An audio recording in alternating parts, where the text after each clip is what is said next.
In the autumn of 2011, a man hung himself in a bottling factory of a popular over-the-counter sleep aid company just outside Chicago.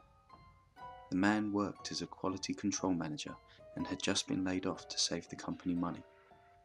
In the morning, the cleaning crew found him swaying in the breeze from the air conditioning system with a note in his breast pocket that read, "Sleep tight." Over the next few months, a string of strange deaths were associated with areas where the sleep aids from the factory were shipped. Seemingly healthy people had died in their sleep from apparent strangulation. All the victims had severe bruising on their throats. Oddly, police were unable to ascertain how the murderer entered the victim's home or a possible motive for the murder. Further, vivid reports began coming in from people who had taken the pills but not died.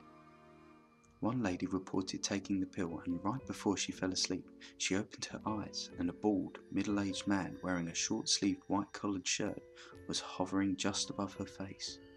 She closed her eyes, hoping the man would disappear, but when she opened her eyes, he was there, inches from her face. She even recalls feeling the man's breathing on her forehead. He then began strangling her.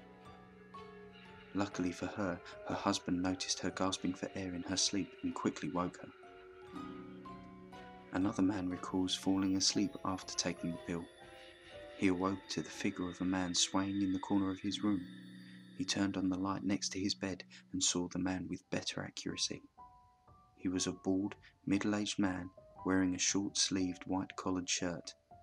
The bald man then removed the noose from his neck and reportedly floated towards the man, attempting to strangle him.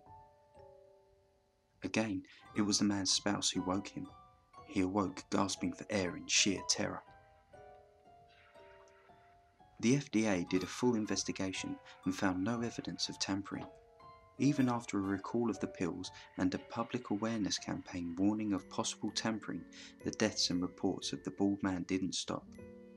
It was only when the company shut down the factory that the deaths and reports decreased. It is unknown how many deaths were the result of the apparent tampering or how many pills from the factory are still in cabinets across the country.